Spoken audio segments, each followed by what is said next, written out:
తెలంగాణ ఉద్యమకారులు ఐక్యంగా ఎందుకు పోరాటం చేయాలి, దేనికోసం చేయాలి? తెలంగాణ పోరాట వాదులుగా 10 మందిని గుర్తించి ప్రభుత్వము బెనిఫిట్స్ కల్పించాదే, అయితే ఇక్కడ మిగతా వాళ్ళు తెలంగాణ పోరాటం చేయలేదా? ఆ 10 మందితోటే వచ్చిందా అంటూ ప్రశ్నిస్తున్నారు ఉద్యమకారులు. ఉద్యమకారులు కోరుకునేది ఏమిటి అంటే కనీసం ఐడి కార్డు, ఉద్యమకారుడిగా గుర్తింపు కోసం ఐడి కార్డును అప్లై చేయమంటూ మాట్లాడుతున్నారు. రాజ్యాంగం ప్రకారమే ఒక కమిషన్ వేసి అఫీషియల్గా గుర్తించవలసిన అవసరం ఉంది. అది కూడా ఉద్యమానికి పిలిస్తే వచ్చిన వారు ఉద్యమకారులైతారా, ఉద్యమాన్ని అన్ని వదులుకొని నడిపించిన వారు, సృష్టించిన వారు ఉద్యమకారులైతారా, అది కూడా గుర్తించాలంటూ డిమాండ్ చేస్తున్నారు సోమ రామరెడ్డి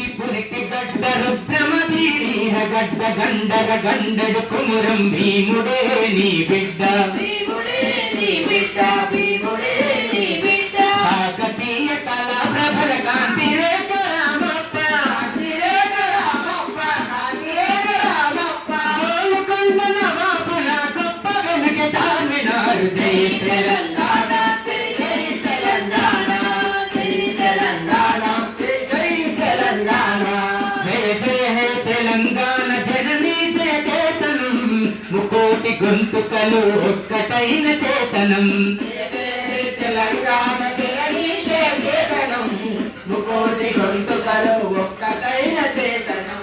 జానపద జన జీవన జావలీలు జాలువార కవి కాయక వైతాళిక కలలా మందిరాలు, కలలా మందిరాలు, కలలా మందిరాలు. జానపద జన జీవన జవలీలు జాలువార కవి కాయక వైతాళిక కలలా మందిరాలు, కలలా మందిరాలు, కలలా మందిరాలు. జాతిని జాబిత పరిచే గీతాల జన జాతరా, జాతిని జాగృత పరిచే గీతాల జన జాతర. అనునిత్యం నీ గానం అమ్మ నీవే మాతానం. జై తెలంగాణ, జై జై తెలంగాణ, జై తెలంగాణ, జై జై తెలంగాణ. జయ జయ హే తెలంగాణ జననీ జయ కేతనం, ముకోటి గొంతుకలు ఒక్కటైన చేతనం. జయ జయ తెలంగాణ జననీ జయ కేతనం, ముకోటి గొంతుకలు ఒక్కటైన చేతనం. సిరి వెలుగులు విరచిమ్మే సింగరేణి బంగారం, అనువనువున ఖనిజాలే నీ తనువుకు సింగారం, నీ తనువుకు సింగారం, నీ తనువుకు సింగారం. సిరి వెలుగులు విరచిమ్మే సింగరేణి బంగారం, అనువనువున ఖనిజాలే నీ తనువుకు సింగారం, నీ తనువుకు సింగారం, నీ తనువుకు సింగారం. సహజమైన వన సంపద, చక్కనైన పువ్వుల పొద, చక్కనైన పువ్వుల పొద, చక్కనైన పువ్వుల పొద. సిరుగు పండ్ల సారలున్న మాగానియ కదనీయ. జై తెలంగాణ, జై జై తెలంగాణ, జై తెలంగాణ, జై జై తెలంగాణ. జయ జయ హే తెలంగాణ జననీ జయ కేతనం, ముకోటి గొంతుకలు ఒక్కటైన చేతనం. తెలంగాణ జననీ జయ కేతనం, ముకోటి గొంతుకలు ఒక్కటైన చేతనం. గోదావరి కృష్ణమ్మలు మన పిల్లకు మల్లాలి, పచ్చని మా గానాల్లో పసిడి సిరులు పండాలి, పసిడి సిరులు పండాలి, పసిడి సిరులు పండాలి. గోదావరి కృష్ణమ్మలు మన పిల్లకు మల్లాలి, పచ్చని మా గానాల్లో పసిడి సిరులు పండాలి, పసిడి సిరులు పండాలి, పసిడి సిరులు పండాలి. సుఖశాంతుల తెలంగాణ సుభిక్షంగా ఉండాలి, సుభిక్షంగా ఉండాలి, సుభిక్షంగా ఉండాలి. స్వరాష్ట్రంలో తెలంగాణ స్వర్ణయుగము కావాలి. జై తెలంగాణ, జై జై తెలంగాణ, జై తెలంగాణ, జై జై తెలంగాణ. జయ జయ హే తెలంగాణ జననీ జయ కేతనం, ముకోటి గొంతుకలు ఒక్కటైన చేతనం. తెలంగాణ జననీ జయ కేతనం, ముకోటి గొంతుకలు ఒక్కటైన చేతనం. తరతరాల చరిత గల తల్లి నీ రాజను, తరతరాల చరిత గల తల్లి నీ రాజనం. 33 జిల్లాలు ప్రణమిల్లిన శుభ తరుణం. జై తెలంగాణ, జై జై తెలంగాణ, జై తెలంగాణ, జై జై తెలంగాణ. వీళ్ళు అందరూ ఉద్యమకారులే అన్నాడు. తర్వాత ఏమన్నాడంటే అసలు నేనే కదా నిరాదీక్ష అయితే తెలంగాణ వచ్చింది అన్నాడు. ఏంటిది భావన అంటే ప్రజలందరూ పోరాడిన అంటే నా పోరాటానికి చరిత్ర ఉండదు అనేది ఆయన భావన. కానీ ఆత్మగౌరవం సంబంధించిన విషయం. కాబట్టి ఇక్కడే ఉన్నది ఏంటంటే మనకు ఇది పడుతుంది. ఇక ఇంకొకటి ఏంటిదంటే ఈ తెలంగాణ ఉద్యమాన్ని మేము గౌరవించినాము, అందుకే మేము తెలంగాణ రాష్ట్రం ఇచ్చినాము అని కాంగ్రెస్ అన్నారు. తెలంగాణ ఉద్యమాన్ని నువ్వు గుర్తించడం గౌరవించడం అంటే తెలంగాణ ఉద్యమకారులను గుర్తించాలి కదా. మరి గుర్తిస్తారని చెప్పి ఎన్నికల ముందు ప్రకటించిన కాంగ్రెస్ పార్టీ 3 సంవత్సరాల కాంచి మౌన ముద్ర వహించింది. ఏంటి దీని ఉద్దేశం? ఎన్నికల ముందు ఈ ఓట్లను రాబట్టుకోవడం చేసినటువంటి ఉద్యమకారుల మీద చేసినటువంటి ఒక మంచిగా ప్రయోగం తప్ప మరింకేం ఉండదు. ఇది మంచిది కాదు. ఇవాళ తెలంగాణ ప్రజల ఉద్యమకారులుగా మనం ఏం మాట్లాడతామంటే అయ్యా ఉద్యమం మేము చేసినామని చెప్పి రాజకీయ పార్టీలు లబ్ధి పొందినాయి, అధికారులు పొందింది కదా కాంగ్రెస్. వచ్చిన తర్వాత ఆ కుల వర్గాలు మేము మా కులే పరిపాలించింది కనుక మా కుల పరిపాలించదని 6 కులాలు ఉంటున్నాయి. మన ఏదో నియామక పదవులు మందు మశాలు లబ్ధి పొంది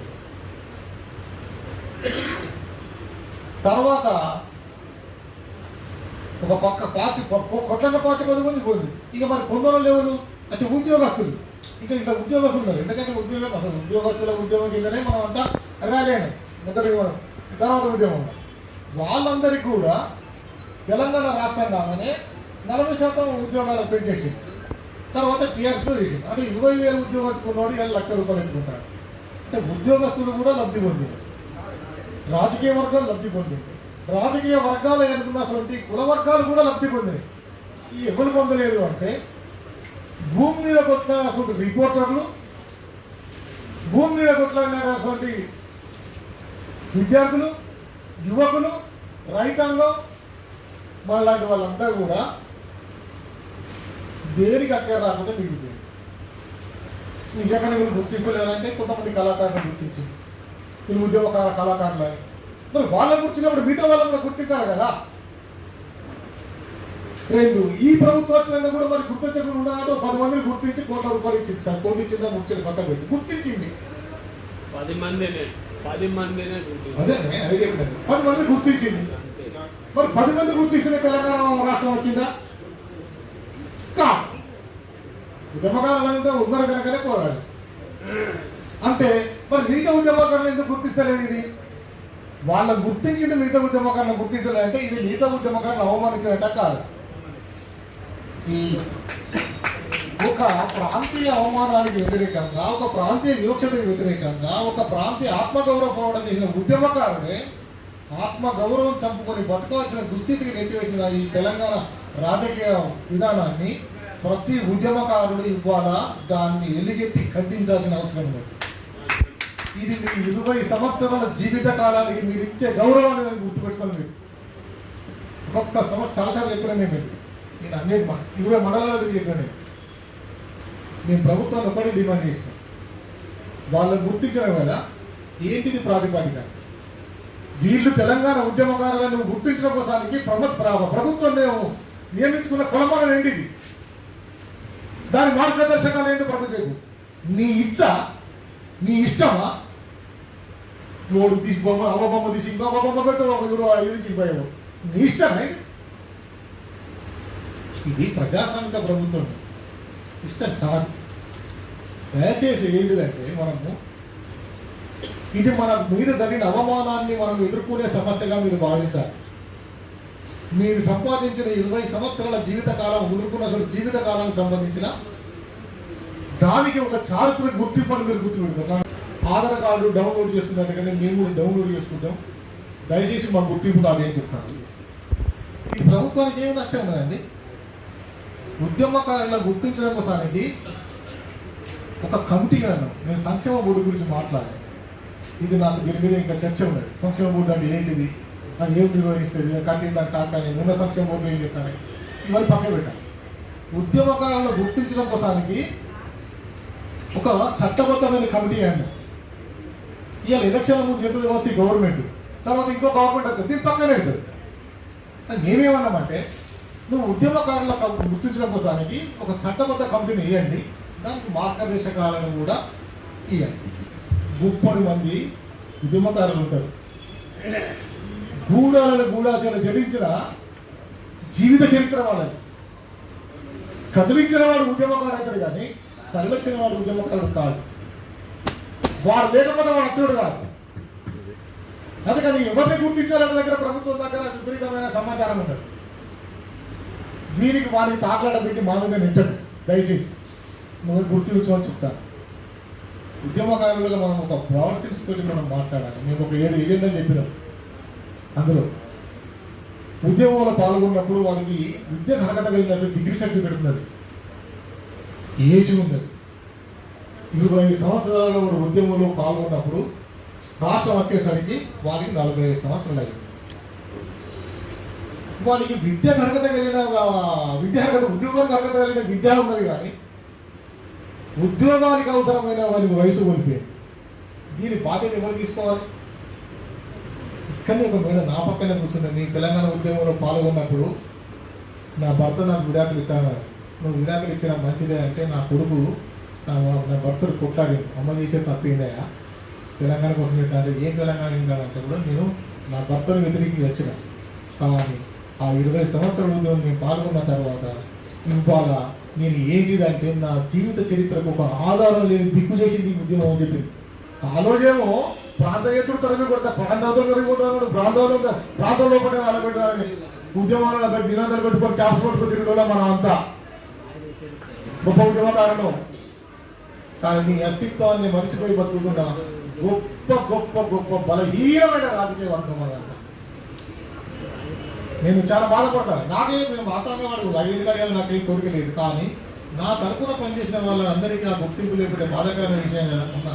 అన్నదుడు మాట్లాడడం కూడా చెప్పినది ఎంత దుర్మార్గమైన. ఇందులో ఒక 9వ డిమాండ్ ఉన్నది. దాన్ని మీరంతా మళ్ళీ పునరాలోచించాలని మీ అందరికీ సమయంగా అందజేస్తాను. అది రిజర్వేషన్ డిమాండ్. ఈ రిజర్వేషన్ డిమాండే ఇప్పుడు బంగ్లాదేశ్లో అంతర్గత